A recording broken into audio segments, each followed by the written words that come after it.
He seems like a hard-nosed guy that the players would like. Like, he checks all the boxes as far as likability. But, I mean, what other NFL head coach is going a decade without winning a playoff game and not only keeping their job, dude got an extension recently. Just got an extension before this year. It's crazy. Crazy work. So good morning, good morning, on that note, happy Sunday to you all. Hope you all had a good Saturday. Well, you know what? I will say yesterday wasn't nearly as bad as I originally perceived it to be. Obviously, I lost money yesterday, but I was actually looking at it, and I mean, my biggest bet of the day hit, which was Steelers-Ravens. That was the first bet I placed as soon as the lines opened. I got a 46.5. So my biggest bet of the day hit. And also, I only placed one NBA bet, Jazz, and they covered. So, I mean, it wasn't a good day, but for some reason in my head, I had it like it was the worst day ever. And you probably saw my card. Oh, yeah, maybe that's it. But, I mean, I look back. But I look back, and I think my bets went 2 and 4. But the two that hit, one of them was my biggest bet. It wasn't nearly as bad as I perceived. Yesterday, the Chargers-Texans game, that's a perfect example of why it's so difficult to profit long-term in a sport like the NFL. Because I'm just going to use myself as an example here. If you listen to me throughout the week, I didn't like that game. I was very verbal about how I didn't think there was any value. I mean, Chargers -3. Because it's the NFL playoffs, it's a standalone NFL game. We're all talking about it. I'm making handicapping videos. I ended up placing 3 bets in that game. Like what? On a game placing 3 bets in a game I openly didn't like all week. And it's so difficult because if you really want to say you're like, screw gambling, screw having fun, I just want to turn a profit. That's it. Because you have to accept, if you're going to turn a profit sports betting, you have to take the fun out of it. It's no longer fun. It's no longer gambling. You have to pass on standalone NFL playoff games. And honestly, I don't think I have it in me. I enjoy I don't think I can do it. I don't think I will ever be at a point where I can pass on a standalone NFL playoff game. It takes a certain mental fortitude that I do not have. I cannot pass on an NFL standalone playoff. There's no way the playoffs were about to kick off, and I was just going to be sitting there in the Discord watching everyone else with bets. No chance. Never be me. Couldn't be me. But yeah, that's what it takes to turn a profit in these sports. You have to take like your fanhood of the sport out of it and be like, hey, there's no value on this game. And that's tough to do, especially standalone NFL playoff games. It's fucking tough. Try passing on a Monday Night Football game. I dare you. Go ahead. Enjoy your Monday night. Especially when you're doing a channel. I've struggled in primetime games this year. And what am I going to do? Get on here and, hey, watch me. Here's my best bet. I got nothing, but just enjoy the game. Like, what are you going to do? Like, no, exactly. It's tough. It's tough. Hey, just a quick question. You guys have been doing this longer, maybe. Are playoff games, are haters coming out more during the playoff games? My goodness, the hate I got for the Nico Collins loss was insane, and I don't usually get that much hate. It was crazy. Oh, absolutely. There's nothing that brings them out like the NFL playoffs, because got it. Wait till you have a winning week in the playoffs and then have a losing week in the playoffs. Then they're really going to come get you. Because the NFL playoffs brings out a lot of people who don't normally bet, so don't have a full understanding of how it works. And there's a lot of people that are like, I watched this video. Oh, this bet should win. It's a tough time in terms of the comments, but hey, that's the nature of the beast, right? It's the nature of the beast. You can't work hard and accrue a following and then get upset if there's some angry people in the comment. Whatever. It just comes with the territory. Yeah. So yeah, we're moving on to today. 3 NFL games. Why have an NFL NBA video if you're just covering the NFL? I mean, we are going to talk about NBA later, brother. Why don't you just have a little patience? The show started 4 minutes ago. Have some patience. Have some class. Why don't you chill, bro? Take your meds. Not even noon yet, bro. All right, Broncos, Bills in Buffalo. I do have a bet in this game, but honestly, it's one of the bets I added. And if I had just stuck, so when the playoff lines open, I put down 3 bets. Those bets are 1-0. The only bet I put down yesterday that I bet it open was Steelers-Ravens under. This is not one of the bets. So, like, the bets I added on as the week progressed went 0-3 yesterday. So, this is one of the add-ons. Maybe see, like, but that's what it takes, though. Like, hey, bet your spots at open, or it doesn't have to be at open, but bet your spots. don't force anything. And I don't, like I said, I don't have it in me. I forced something here. That's for damn sure. All right, Steve. I know you got some Marvin Mims graphics in here. I do. I got 3 bets. You want me to go first with 3 bets? Kick us off. All right, this is my only anytime touchdown too. But the first one, we're gonna go Bills -8. I just think they're gonna cruise to a win today. I really do. So let's break this down. Denver is 1-5 this year versus playoff teams, and I'm not counting week 18 against the Kansas City backups. They were crushed by Baltimore, lost to the Chargers twice. This Broncos defense has actually faced only 5 opponents in the top 13 of offenses. They're 0-5 straight up in those games. They've allowed 41, 30, 34. So when they face good competition, is when they struggle. And also this Broncos defense, where you want to tail them is when they're at home. They're allowing 14.9 points per game. When they get on the road, it is 21.3. We're talking almost a touchdown difference when they go on the road. The only decent to good offenses they face on the road, Chargers gave up 34, Bengals gave up 30, Ravens gave up 41, Seahawks gave up 26. The only good game they've had is when they gave up 7 earlier this year to the Buccaneers. They've mightily struggled in those ones. And then if we talk to Bills, if we just take out divisional games, because obviously we know those can be weird, but when they played at home against divisional teams, they've beaten some teams pretty badly. The Jags by 37, Titans by 34, 49ers by 25. I know they're not quite as good as the Broncos, but what I'm saying is they know how to win by margin. They know how to keep their foot on the gas pedal. And the defense for Buffalo, it's been average versus the run. I mean, that's where you want to beat them. I don't know if I trust this Broncos run offense, to be honest with you. That's not the strength of their game. So I don't know if they can really take advantage of it. It puts a lot of pressure on a rookie quarterback on the road in the playoffs. And then if you just take all the 7 seeds, just numbers wise, 5 of the 8 7 seeds since it began lost by 12 plus points. They've struggled for a reason. And then overall, you guys just know winning in Buffalo is not easy, especially for a team that, has a rookie quarterback, has struggled on the road all season, all that kind of stuff when it comes to defensively. So I think Buffalo wins by 2 scores. I feel pretty decent about it. I feel better about this one than I did the Chargers. And then my next 2 bets are all about Mims. I mean, I've been tailing this guy for 3 weeks in a row. They dropped the line when I gave this out at 38.5 receiving yards.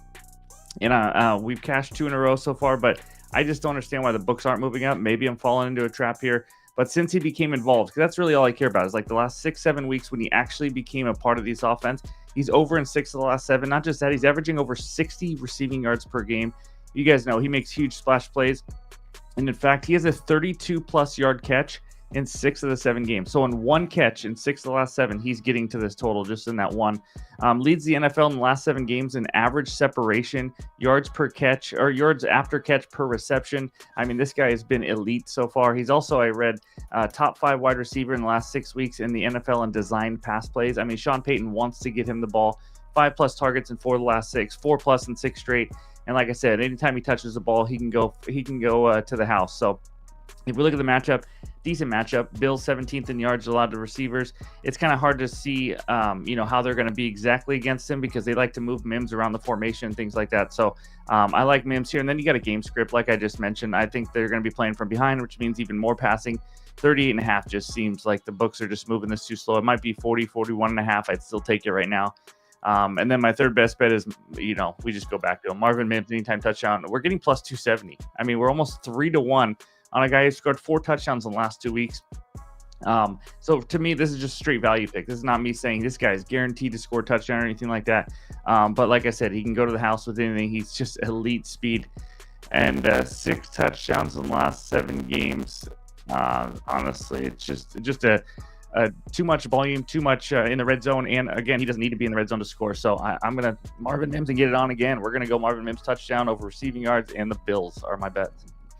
Prop Beaver, do you have any props? Are you all about Mims also? I'm not all about Mims, but me and Jabo, we butt heads a lot. Us too, feisty bunch of us. But I gotta say that Bills analysis was rock solid. I actually maybe might put a half on the Bills. If not, then I'm gonna get to the over that Kyle's eventually gonna get to, because you got me pretty persuaded here that Josh Allen's gonna kick up and get some points on the board. My play in this game is one with James Cook over 11.5 receiving yards. I don't know if it's still there. I just made the underdog. I sent that to you, Kyle, by the way. I saw underdog had his line at 13.5. I'm still fine with it there. Point is, Cook receiving yards. So why do I like this matchup for Cook? Broncos pretty strong pass defense, but they have struggled quite a bit defending the running back position. 9th most yards per game allowed, 9th most targets, 7th most receptions to the position. And Cook is coming off back-to-back goose eggs, but this is a very strong matchup for him because the Denver Broncos, what do they like to do? They like to run a lot of man and they love to blitz. Well, Cook against the blitz, his yards per out run goes from 0.97 when not blitzed to 2.3 when blitzed. His yards per reception goes from 5.91 when not blitzed to 13.4 when blitzed. I mean, that could literally be just one reception and we're over our line. Same thing with man, 6.96 against zone, 12 against man in terms of yards per reception. So guy's just very efficient against these looks he's about to see here. And for Cook to record 2+ receptions in this one, I saw it as high as -160. Cook's extremely dynamic out of the backfield. I mean, with just one reception, this is a guy over his last 22 or 30 games, averaging 24.3. I'm expecting 3+ targets here based on the man and blitz splits that the Broncos provide here. With 3+ targets, Cook's over his last 22 of 27 games, averaging 26 yards per game. And then I also went a bit into the splits here, looking at his schedule. He's faced 5 defenses in the top 10 of man coverage this season in meaningful games. I took out the Jets game and the Patriots game the last 2 weeks. I mean, they weren't even fucking trying those games. And he is 4-1 in those games, averaging 26 yards per game, 4 targets, and 3 receptions. So I really like Cook to bounce back today after 2 goose eggs in the receiving department. All right. James Cook, over 11.5 for season. I like it. Sauce? What? Are you on Denver? Is that why you made that noise? No. Just got really excited about his bed. That's what that was. That's why I'm I was not curious. excited I'm about this on freaking bet. Buffalo as well. I was just curious if I was going to be. No, I'm not on Denver. Lindy has very publicly taken the Broncos money line. For those of you that watch the show through the week, you probably all know who Lindy is. He's very declared on Twitter that he is on the Broncos money line here. So is John Gruden. So. Oh. Oh wow! Let me change things up. Got me feeling nicey. So no, I don't have anything against Gruden. That was a joke, guys. All right. Over 47.5. So the matchup for Josh Allen is pretty gorgeous.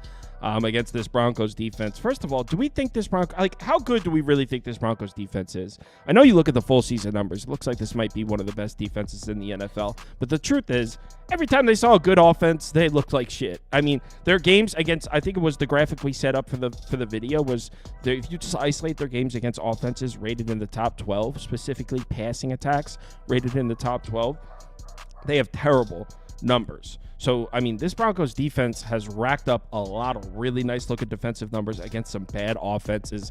And when they've seen good passing attacks, they've gotten cooked up. So I think the Broncos' pass defense is definitely overvalued. And on top of that, it's not just like, oh, and now they play the Bills, this dangerous passing attack. It's specifically the matchup. What do the Broncos do? They send a lot of blitzes. They pressure the passer. They record a lot of sacks. I believe they're first in adjusted sack rate. That's the backbone of the Broncos defense. They send a ton of blitz packages. They get the quarterback to the ground. I mean, that's how the Broncos defense functions. That's how their pass defense functions. They run some man coverage, some cover 2, and they record sacks. I mean, Josh Allen has an 8% pressure to sack rate.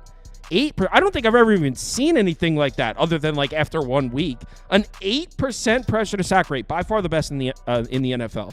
So you got a pass defense that's reliant on recording sacks, and you got a quarterback that doesn't take sacks. It's a bad matchup. Not to mention, like I said before, Broncos run a lot of man coverage, a lot of cover 2. Josh Allen's got some nice looking numbers against both of those sets. Weather's supposed to be all right. Obviously, it's going to be cold. It's Buffalo in January. But, I mean, from what I've read, 27, 28 degrees, which isn't even bad. Wind is at a minimal. What is it, Toast? Give me weather. I was just going to say, yeah, you're going to see probably a little bit of snow here, but every weather guy that I've looked at this morning has said, don't worry about the snow. It's going to be just a little tiny flurry. So you're going to see it on TV. Bro, it's going to look dramatic, but it's not going to matter. As long as it's not rain, cool. I'm cool with a snover. Yeah. But yeah, so I think Josh Allen should be able to move the ball and score points on the Broncos defense. I think they're overrated specifically against the pass. I do think the Broncos run defense is pretty good, but Buffalo's been running the ball on everybody they see. So, I mean, I still think – and Buffalo's not the type of run game that's looking to rip 25-yard carries. They're looking to hand it off, grab 5, set the defense up for a big play from Josh Allen. So, I think the Bills' offense will be fine, which is why – you know what? I'll put up a second pick graphic here. 1 second. I'm going to put up Bills minus the 8.5 too. That's not the bet I actually have, but just to let everyone know, that's the way I lean here. On the other side, though, I do think that Bo Nix and the Broncos offense are capable of getting the ball in the end zone a couple times. This Buffalo defense, it's kind of like the Denver defense. It's anchored by its pass rush. The pass rush is a very important aspect of it. It kind of plays into the strength of the Broncos offense. Not that Bo Nix is amazing handling pressure or anything like that, but the Broncos offensive line is one of the best in the NFL in pass protection. So it's a decent offense to neutralize the Bills' pass rush. Also, Bo Nix, like I said, he's not amazing under pressure or anything, but 2 things he does. He doesn't take sacks. He doesn't put the ball in harm's way. And when you're playing a team like the Bills that has all that talent pressuring the passer, and you got a rookie quarterback, Sean Payton's like, look, don't take any dumb sacks. Get rid of the football. Don't turn the ball over. And that's what he does. So, I mean, just by simply not making mistakes, I think the Broncos should be able to get the ball up and down the field. Not to mention, Bo Nix seems to be progressing rather nicely. I know the last 3 games they played a Chiefs team that was resting everybody that's above an 80 in Madden. They rested literally everybody. And then before that was Cincinnati. I'm not throwing the Broncos a parade for moving the ball in the Chiefs backups and the Bengals. But it's nice to see that Bo Nix is coming into this one with some momentum. So I do think the Broncos will be able to move the ball a little bit. Also, Buffalo's not the strongest run defense. Denver might be able to make some plays on the ground as well. Like I said, this is not one of the bets I placed at the beginning of the week. This was an add-on. I went 0-3 in these add-ons yesterday, so please bet responsibly. But yeah, I'm on the over here. Let me add something to your point here. So I just felt like I had this weird feeling that Bills home playoff games are always high scoring. Bills home playoff games are 13-4-1 to the over in the last 18 games. So. Yeah, it's funny because I was just about to say Josh Allen's playoff starts are 7-3 to the over to Sauce's. What about the Bills home games period this year? I feel like they're always putting up 40 at home. Yeah, I mean, so I just thought I don't like to do the, I guess, regular season trends when we carry over into the playoffs. Feel like it's like a completely different atmosphere, but in the playoffs we are seeing repeatedly this offense continue to carry over that regular season success and put up the points. So yeah, I'm actually adding the over right now for a half unit. Whether that's a good thing for you, God knows. But yes. Someone's Ben Gray's making fun of Beaver in the comments. He said Beaver really put his finger up to make a point. Actually, I did do that. I think I did that earlier too, so I can't make fun of you. Real quick, Cal. Bills game 6-2 to the over at home this season. You love to see it. You'll absolutely love to see it. I did throw out the regular season yesterday, and what happened to me? I didn't even get to wipe my ass. Which bet is that? That was fading Lamar Jackson. Yeah, that worked out well. Yeah. I mean, he looked fine. Yeah, he looked fine. Also, real quick to go with what Kyle said, the fact that the Broncos play a lot of man defense. Also, Josh Allen over rush yards is something to look at. If you watch yesterday's games, the quarterbacks are not afraid to run the ball in the playoffs. They've been skying over. Just something to think about. I know a lot of people are taking quarterback over rush yards for a reason, but. Toast, what are you taking? I don't even know. Who are the kickers? Who are you taking? Can't trust any one of these kickers. That's first and foremost. Stay far away. But I do like the Bills. I played the Bills here.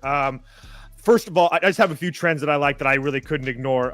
Home wildcard teams that made the playoffs last year facing a team like the Broncos who didn't make the playoffs last year. 22-10-1 ATS over the past 20 years. Since 2022, quarterbacks with postseason experience facing a quarterback with making their playoff debut. 37-19-1 and home favorites in the wildcard round over the last 5 years are 10-1 ATS with an average win of 17 points a game. So this is a spot that the Bills and home playoff teams with quarterbacks with experience have done very, very well, especially against the spread.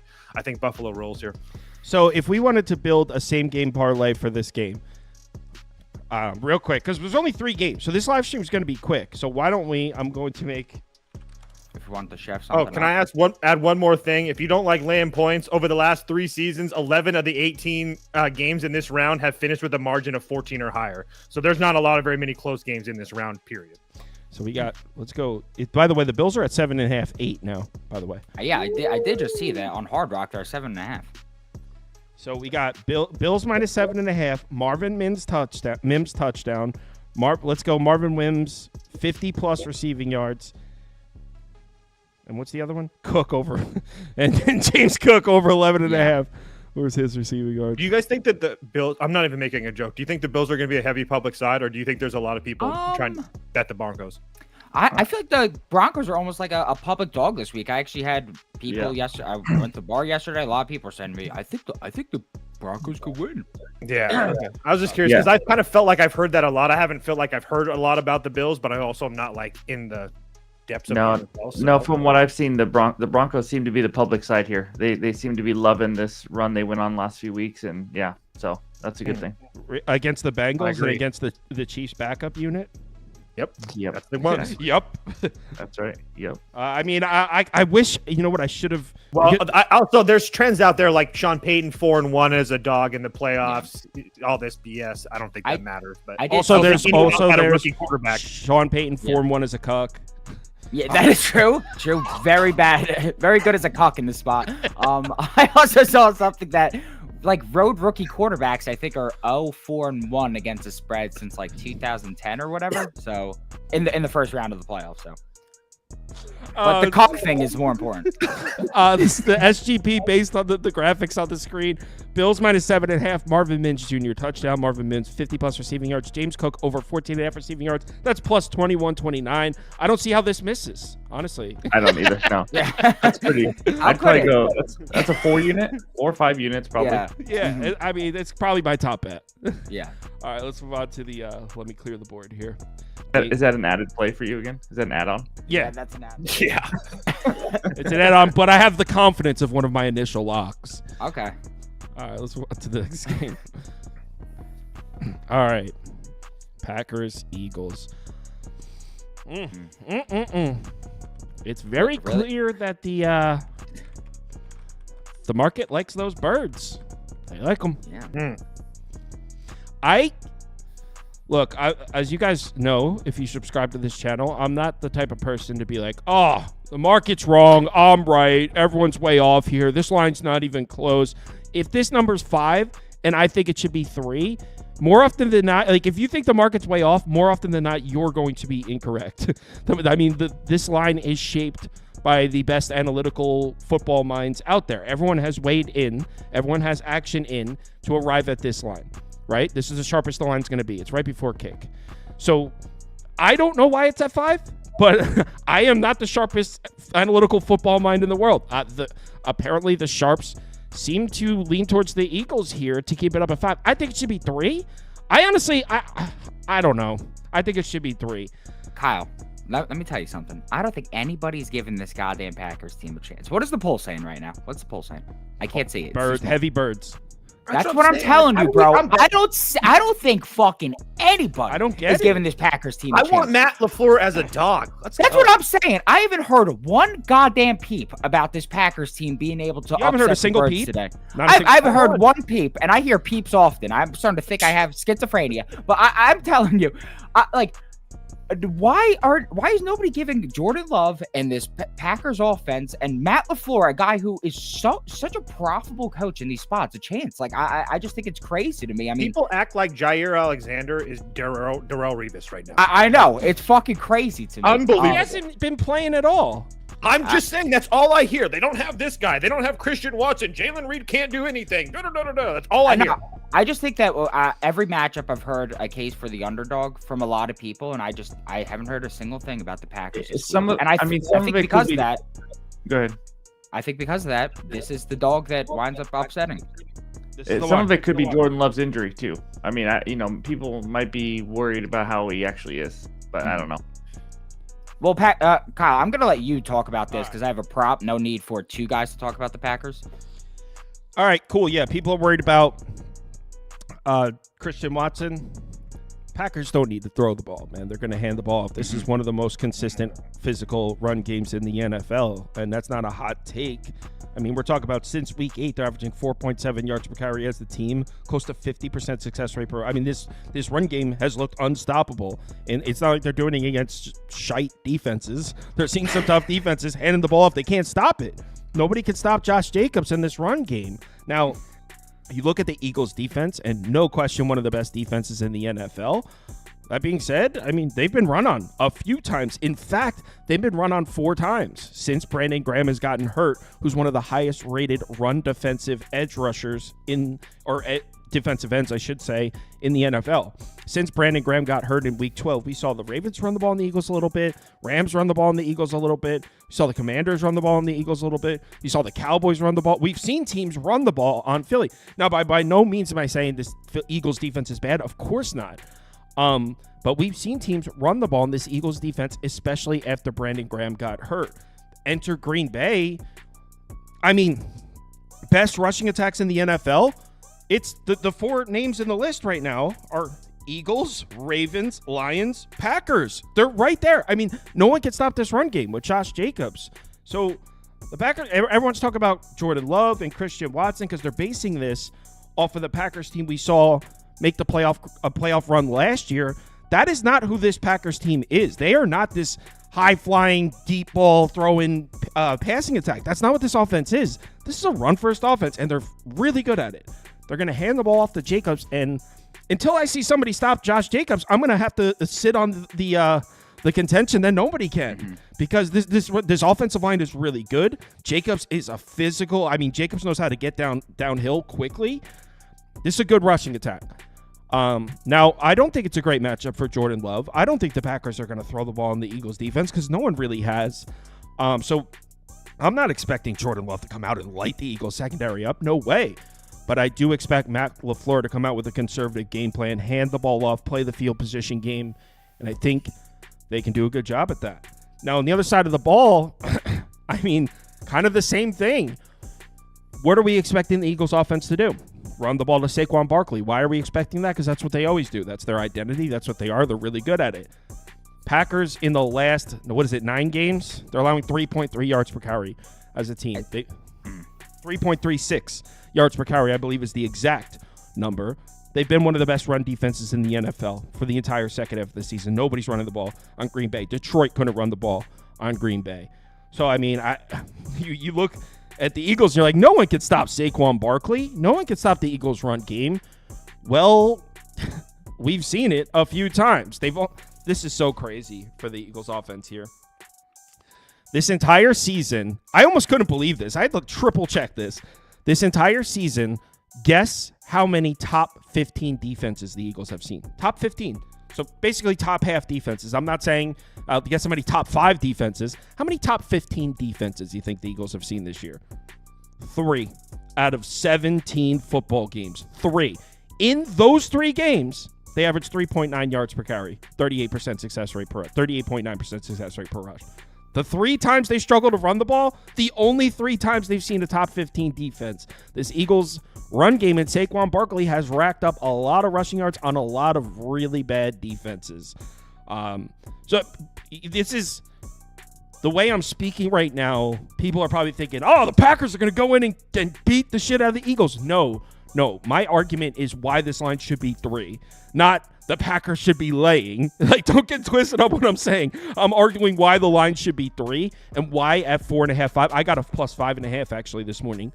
Why at 5.5, there's value on the Green Bay side. That's what I'm saying. So, I mean, don't take what I'm saying right now as I think the Packers are going to win. I think the Packers have a greater than 50% chance of winning. It's not what I'm saying at all. I'm just saying this line should be 3. The Eagles obviously are the better team with the stronger resume, but there's a lot of holes to be poked in it. And like I said, I think this number should be 3. So there's some value on the Packers at 5. Green Bay up. Captain, my captain. That was beautiful. Wow. So you're saying this is your favorite bet of the year, right? This is it. I mean, this is your not. No. The only bet today that was one of my initial bets is in the next game. The initial. Okay. Yeah. I'll just go because I didn't bet the Packers, but I do like this bet, and it kind of goes with what Kyle said. I love the under 46 here in this game. Yep. So obviously we got two quarterbacks. Hold on real quick. Someone they sent a super chat in. Green Bay. He said Green Bay ran fine. They said Philadelphia ran fine against Green Bay in the opener. So I'll pull up the numbers for you on that because no, they didn't. They had 3.9 yards per carry in that game, and the Green Bay run defense didn't get hot till halfway through the year. But just to show you that I don't fuck around when it comes to these numbers.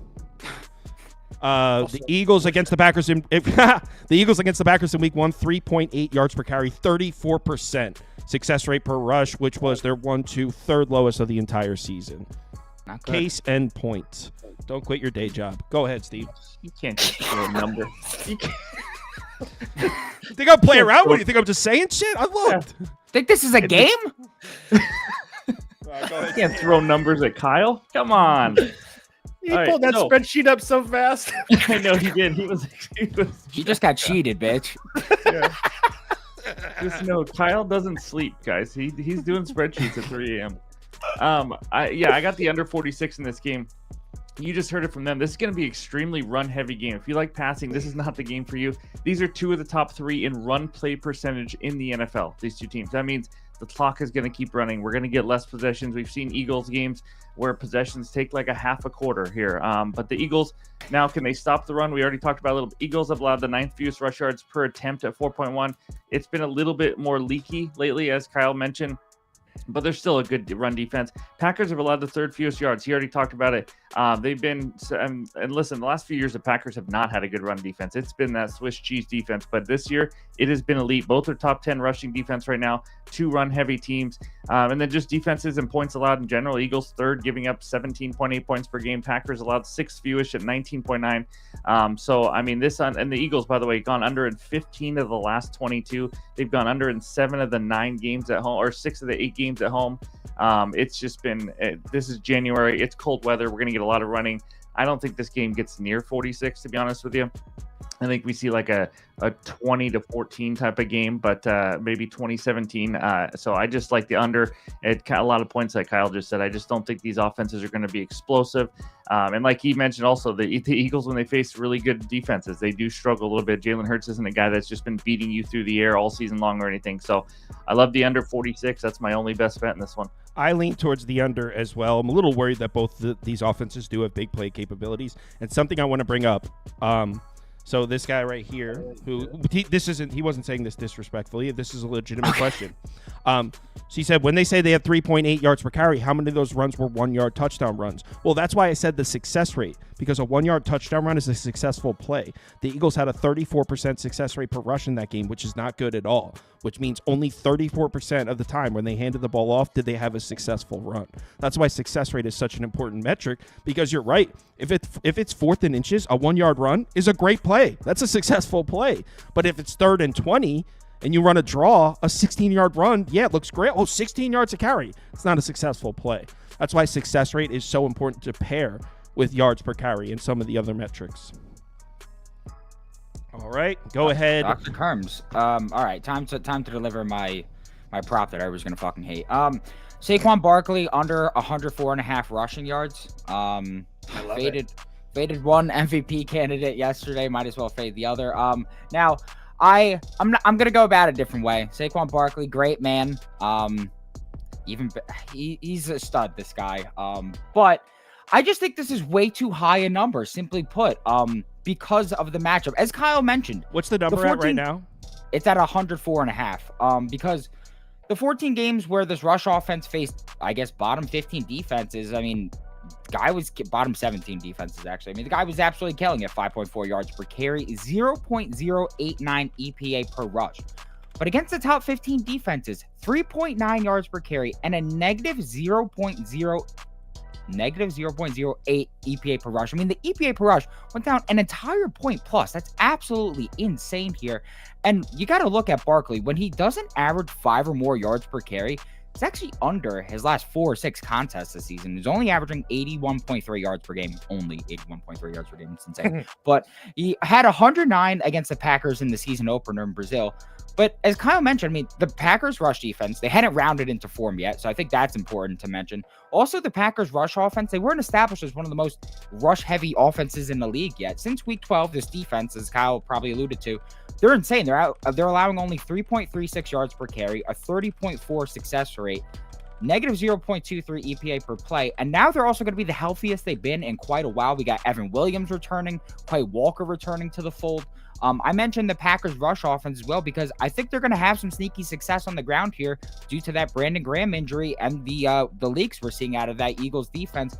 If the Packers can run the clock here like I think they are, that's going to limit some of Barkley's opportunity also better for an under here. With 15 to 25 rush attempts, I think that's a pretty fair estimate here, and less than 5 yards per carry. He's under 20 of 24 games headed back to 2021, averaging 73.5. I know the last time me and Toast took that Barkley under, we did not wind up cashing, but the first 20 attempts of that game, we were dead on. Dude. He could not do anything. And then I guess the Cowboys offense, because they also couldn't do anything. Cowboys defense got tired. They put Tanner McKee in the game because Pickett got hurt, and they were just trying to get Barkley the record. This is not the same here. This is a team trying to win a playoff game. I think that the under 104.5. This is not 73.5. Hold on. 104.5. I think it has value. I mean, I completely understand why you're taking this, but I'm going to say the same thing to you this time that I said the first time that you took the Saquon Barkley under. It's not that I think he's going to be incredibly efficient. I agree with that. It's the volume of touches they're going to give him. And just like the last game was a perfect example. He didn't run well in that game, but they literally just kept giving him the ball, and he eventually got over the total, even though, there was a point where he had 22 carries, 70 yards, which is terrible, but they just keep giving this guy the ball. 60 carries in the last 2 games. Yeah, he just gets the ball so much that even if your handicap is correct, that Green Bay limits the rushing, he might get over just by volume. I think the Packers' run game is going to be cruising here, and I think they're going to be able to limit the attempts. Also, what if the Packers win? I think there's multiple routes to this under. I also to Beaver's point, I think if people like the under as well, and that clock's going to be running, the reason that I like the Packers so much is because Jordan Love's not turning the ball over. He had 7 picks in the first 11 games. He hasn't thrown a pick in his last 7 games. He's only taken sacks at a 3% rate, which is third lowest in the NFL. I mean, so I don't think there's going to be a whole bunch of turnovers here. I just think both these teams are going to run the ball and the clock's going to keep on ticking. So Barkley might get volume, but he's going to need, I personally think he's going to need a ton of it. So yeah, I'm on the Packers as well. But anyway. His rush attempts line is 20.5. So, I mean, if he is, 19, 20 carries, then he could stay under. That's what I'm saying. His rush attempts line is pretty low for what he's been doing lately. That's not a bad bet, actually, for the over, honestly. I've already tailed Beaver. Thank you. His rush attempts line is 20.5. If you look at his last 10 games, I mean, he's flown over that. His last 7 to 10 games, during that span, he's averaging 24 rush attempts per game. Now they only got at 20.5. I mean, I don't know. That's weird. Sounds free. Yeah. All right, let's move on to the. We don't really have enough action here to make a same game parlay in this game. Yeah, nobody's gonna want to put Barkley under in their SGP. Yeah, that ain't fun. Let's build it. Let's see what see what it looks like. Let's build it and see if they come. Yeah, if you build it, they will not come if there's a Saquon under in it. Yeah. Let's go Packers money line under 45.5. Oh, no one's gonna take this. No one's taking this shit, dude. Let's see, Saquon Barkley rushing yards. Where the fuck is it? It's just player rushing yards. Why do I not see it? Oh, there we go. Right, yeah. Under 103.5. It's 526. That's not enough of a payout for that. No, Jesus Christ. I mean, I suppose there are all those. The reason that it's correlated. It's all correlated, right? Yeah. But I'll put it on the screen for you guys to see. This is an ugly one. But yeah, like Prop said, the reason that you were not getting a good good payout here is because these actions are correlated. Packers money line under 45.5, Saquon under 103.5 plus 526. That's terrible. Can you take a poll? Take a poll and ask who's taking it? Might be the most lopsided poll of all I kind of time. want to take it now just because I know nobody else is going to. That worked out well for me with the Texans yesterday. Thank Yeah. God. It's like a sharp parlay. Screw the Texans. I needed that because I knew after the first quarter that Dicker was going to screw me. I called that. As soon as he kicked his second field goal, I said he's not going to hit 7.5. Guaranteed. That's because you don't have your thumb on the pulse of the kicking market. No, I do. That's exactly how shows you how firm my thumb is on the pulse of that market. I told you in the first quarter after everybody celebrated, it's a loser. Yeah, but you bet it though. Yeah, that doesn't mean I'm not realistic and I'm not watching No. the game.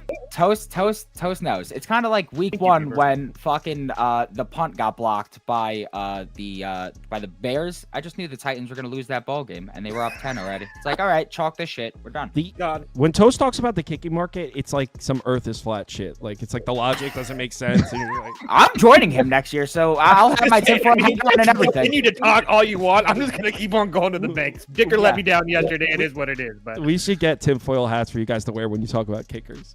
Hey, what was Hey. Dicker's over field goals prop? Was that? it was like all minus time? 160, Yeah. over 1.5 minus 160. That's why I played the kicking points. Yeah. All right, Commanders, Bucks, and this is the bet I placed. This is one of the bets I placed at open. I got Bucks minus 2.5, which I think is a great bet. There were some Commanders fans that were upset with the way I phrased it last night, and I truly apologize for that. How did you phrase it? Can you- Did you call them the Skins? What'd you do? No, dude, you guys, I mean, Prop Beaver knows my take on the Commanders. I didn't sugarcoat it. I really said, Oh, You said God, the ball snap. my take on the pretty much said they Commanders, played and the this is play. like, bro, I hate even saying this because I hate quote unquote hot take sports. People that say like ridiculous things to get clicks. That's not the kind of person I am, and that's what this is going to sound like. So I hate that shit. That people say things like the Skip Bayless. By the way, no disrespect to Skip Bayless, but obviously his career is he says purposely ridiculous things to trigger you all, and he gets clicks. That's not, I really don't want to be like that. That being said, insert hot take coming. I think the Washington Commanders took the league by storm. Cliff Kingsbury and Janet Daniels, no one knew it was coming. Got off to a 5-2 start. I think if the season started now, they'd be about 6-11, 7-10. I don't think they're a very good team. I think Jaden Daniels is very talented, and Cliff Kingsbury is a smart guy. And the first month and a half of the season, nobody knew what to expect. No one had film on either what Kingsbury was planning to do with Daniels or Daniels. So it caught everyone off guard. But since week 8, the Washington Commanders have been anything but impressive. I mean, let's pull it up. And I'm sorry, Washington Commanders fans are probably going to hate me forever. Apparently, there's this guy on Twitter that tags me every time Justin Herbert does something. I'll go find it after. Every time Justin Herbert does something good. Because apparently I said Justin Herbert is an elite last season. And every time he tags me when Justin Herbert does something good, like Kyle Kirms said, like something I said in 2024. Should have tagged his ass yesterday. I was gonna say, so you didn't get any tweets yesterday. I obviously. Yeah. No tags yesterday. All right, the Washington Commanders. Maybe, you know what? I'm going to put this up on the screen. You guys need to see this. I remember somebody in the Discord getting pretty pissed off when you said that they haven't played a good team in like 10 weeks. No, I haven't played. Okay. Let's put the whole schedule up here. Steve, can you see it? You're muted. You're on mute. No, I can't, but don't worry. I have bad eyes. Don't worry about Pull me. up Washington's schedule on I'll pull a up window the for you. schedule. Okay. Yep. So I want you to feast your eyes on week 7. Carolina, the Washington Commanders beat the Panthers 40-7. The Washington Commanders moved to 5-2. You have a road game against Baltimore where they look great. That was a great football game. I had the Ravens minus 6.5. I was lucky to catch that. So the they went into Baltimore, played the Ravens tough. At that point, we're like, Washington might be one of the best teams in the NFC, right? That's after week 7. Since then, not seeing a ton of impressive football games in there. You needed a Hail Mary to beat Caleb Williams. The Giants with Daniel Jones played you tough. 3 losses in a row. By the way, everyone at the time, we were like, wow, the Steelers suck. We have since learned. I mean, since that moment, the Steelers have won like 1 game. That loss to the Eagles is a solid loss. That's Jalen Hurts. Cool. Lost to Cooper Rush. They beat Will Levis at home, and that's a decent game. Almost lost to Spencer Rattler. They went for it too. Could have won. I mean, almost lost to Spencer Rattler. Almost lost to Kenny Pickett. Almost lost to Michael Penix in his second career start. That game went to overtime at home. Almost lost to Cooper Rush again. They needed a miracle touchdown, although Jaden Daniels didn't play the second half of that game. That being said, it was 6-3 Cowboys at half. So, dead ass, I want you guys to look.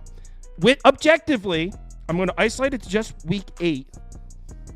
Where are the good performances from the Washington Commanders since week 8? We're talking about 2.5 months here. Where are the good performances? I think this team, they're just not there. Look at these are the quarterbacks the Commanders have seen since week 8. Listen to the quarterbacks. Caleb Williams, Daniel Jones, Russell Wilson. Then you got Jalen Hurts, so that's solid. Will Levis, Spencer Rattler, Kenny Pickett, Michael Penix in his first career road start, Cooper Rush again. They should have lost to Cooper Rush twice. That's wild. They've won one game by more than one score since week 7. And it was home against the Titans. Yeah, which is... And the games they won, you could take 3 of those wins. Like, they needed an overtime against the Falcons, a miracle win against Kenny Pickett, a last-second win against Spencer Rattler, a last-second win against Cooper Rush. I mean, those last 4 games right there against bad quarterbacks could be losses. Every single one of them. Yeah. And what's weird is... What's weird is they're playing games that are low scoring. They're playing games that are high scoring. Whatever it is, they're right there with their competition. It seems lately. But yeah, those are some bad quarterbacks, man. So the Commanders haven't seen a good quarterback in a long time. Enter Baker Mayfield at home. Yeah, is it possible Baker Mayfield shoots himself in the foot? Sure, he's more than capable of it. We've seen him do it. But you know what? First round of the playoffs last year, he played flawlessly against an Eagles defense that was pretty good. So, I mean, we already saw this matchup. The Bucs hung 37 on them pretty easily. This is the first time Washington's defense is seeing a half-decent offense, a half-decent quarterback in what seems like 2 months. I think the Bucs are going to score. They're going to score early. They're going to score often. I am on the Bucs. This is my favorite play of the day. I got it at 2.5. Wow, you just got me onto them. Sign me up. I was just going to say, to your point about the Commanders, their Commanders defense have only faced 3 teams in the top 10 in DVOA, offensive DVOA in this season, and they've given up 30 points in every single one of those games. So. I just got a 2.5 on Fanatics. For my I bet it is. Yeah, same here. Steve, I'm sorry to make you follow some hot take shit, and I'm sorry to bring you on a show with that. Yeah, no, it's ridiculous. Yeah, I'm gonna lose so many followers now. They think I'm going on hot take shows. Yeah, we're kind of on the same page because I got the Bucs team total over 26.5. I think it should be a few points higher. Getting under 27 is a key number, as I found out last week when the Bucs hooked me on 27. Oh, you did have that. I forgot. That hurt. That one hurt me. But Commanders defense, they kind of said it, but they're one of the worst run defenses in the NFL, guys. It is atrocious. They're allowing 137.5 rush yards per game, 5th most yards per attempt per game. That's a problem when you're facing Bucky Irving, which I'll talk about. But another issue is the Commanders' red zone defense sucks. They're ranked 22nd, giving up a touchdown on over 60% of red zone drives. And the Bucs have the 4th best red zone offense in the entire NFL. And they just went over it. When they're facing decent to good offenses, 36 to Philly. And by the way, that was with Kenny Pickett. 24 to Atlanta, 26 to Philly again, 28 to Pittsburgh, 30 to Baltimore, 38 to Cincy. I mean, they're giving up a ton of points. Bucs offense, they have one of the best running backs in the NFL, in my opinion. I love Bucky Irving. Mm-hmm. He's 5.4 yards per carry. He has the 5th most rush yards in the NFL the last 5 weeks. And then Baker Mayfield is as good as it gets versus the blitz as well. And the Commanders are going to blitz at a high rate. And I think his one of his stats, he's number 1. Was it quarterback rating? I think he is against the blitz. Baker Mayfield is really good. He could throw a pick or two, but for the most part, he can eat them alive. I think it's a good matchup there. Bucs have scored 27 or more points in 5 of 8 home games, averaging 28.6. I think we get a big offensive performance. I think they score 30 plus. Yes, I said that last time, but I'm going to say it again. I think they score 30 plus. And then real quick, my second best bet is my man, Bucky Irving. Longest rush over 17.5 yards. It's been a cash. It's been a cash cow. Bucky's one of the most explosive running backs in the NFL. 7th in explosive run rate, 4th in yards after contact. He is just freaking good. I will say, any games he's had 14 or more rush attempts. He's had a long rush over this line in 5 of 6 games. The one under was 15 yards. His rush attempts here is 17.5. He is going to get the ball quite a bit. Like I mentioned, the Commanders just terrible versus the run. They have been for a while. In week 1, he did have a 31-yard carry versus Washington. Take that for what it is. Week 1 probably doesn't matter. Should be competitive, but I do expect the Bucs to be playing from ahead as well. So I think he'll get a lot of carries. But I almost went with his over rush yards, but I think I'll go with this one because that line just kept creeping up. But I think he breaks the long one. He's been doing it all the time, and this Bucs O-line has been really good, pass protecting, run blocking, everything. So it's all things Bucs for me. What about prop Beaver? So I have a longest rush under on the opposite team. I went with Brian Robinson Jr. under longest rush of 12.5 yards. You get that on BetMGM. I would still, honestly, instead of the 11.5, I'd probably just play his rush yards instead. So that would be what I would opt to there. What's that number at?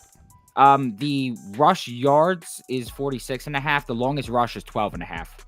So basically this Bucs rush defense is on a different planet right now. I mean, last 9 games, 3.43 yards per carry, negative 0.28 EPA per play is fucking crazy. And then if you look at the last 4 games, they're even better somehow. They're allowing less than 3 yards per carry, just 2.8. And now we've got Eckler, who returned to the field last week. In that game, Robinson just had 5 rush attempts, a 40% snap share. And I don't really think B-Rob's in the best shape for a productive game here anyways. I mean, his attempts line's just at 11.5, a number he smoked in 10 of 14 games this season. With just 15 or less attempts, he's under in 9 straight games going back to last year, having just 8.9 as his longest rush. With 12 or less, he's under his last 5 or 6 on the road, having just 8.3. Also, when he doesn't have a efficient game, he struggles. I mean, with 4 or less yards per carry, this is a guy under his last 11, 14. And this has been a cash cow. So, I mean, Bucky Irving's been a cash cow with his longest rush line. Longest rush line unders against Tampa have been a cash cow all season. We've seen the last 12 or 14 running backs to be given the longest rush line against Tampa go under their line. One of the guys who's went over, Derrick Henry, a guy who just rips off chunks at will. So, I like that there. And then if you want to add as an extra bet, Kyle, I just added for a full unit, the Bucs as well. I just remember when I was helping you write the game, there's an abundance of reasons to bet the Bucs and really not that many to bet the Commanders. And yet a compelling speech, my friend. It was a hot take. Yeah. Hey, Bobby, quick question. Thoughts on Eckler over receiving yards, 20.5? Because I don't mind that one either. Eckler over receiving yards. I actually do kind of like that. I mean, the blitz is going to be coming, so he's probably going to have to get the ball out of his hands quickly. Yeah. Bucs and then on top 5 defending that too. But yeah. I like that. Yeah. Toast. I'm on the Bucs with you. Just a couple trends that I thought that was kind of cool. Teams that have already met in the season, like the Bucs. These 2 teams have met, and the Bucs absolutely killed them. In wild card rematches, the team that's the host, obviously the home team that wins that game, they win that game a lot. So they're 4-11 ATS against the spread.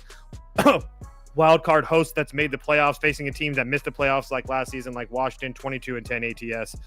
Also, teams like Baker that have a quarterback that's facing a team with a rookie, it's all bad. So all those trends are like 70%. So if you're a trends person, they're all pointing in the direction of Tampa Bay. All right, where's Bucs? Do you not have a kicker prop today? No, I don't trust any of these pickers. McLaughlin, maybe. Yeah. Wow. I can't force it. I did send you an underdog. Oh, okay. Let's put that up on the screen. Yeah. Community parlay is gonna be tough. We have 3 games. I know. We could do a community top bet or something. Oh yeah. But first, let's do the underdog. Pick 'em. I actually am curious what the most public bet of the day is, or the most community bet of the day is. You know. Yeah, so this is our underdog of the day. We got James Cook higher than 13.5, Brian Robinson Jr. lower than 12.5 as longest rush, and then Saquon Barkley lower than 102.5 rushing yards. If you are not an underdog member and you would like to be an underdog member, there's going to be a yellow map that comes up on the screen. In those lovely yellow states, you can use the promo code BET. BET, and you get a deposit match up to $1,000. It's 3 letters, my friend. If you want to fade me, I mean, it'd probably be a good idea right now. But yeah, there you go. All right, let's do the community. We'll do the song, but community parlay, the parlay we bet, yeah. Community parlay is for the community. We community, making a parlay, yeah. All right, let's do the let's find out what the community top bet is. And also, I'm kind of curious to see Mike Evans versus Lattimore today. I am very curious. Doesn't Lattimore own him? Well, it's not that they own him; they just fight all the time. Yeah, that too.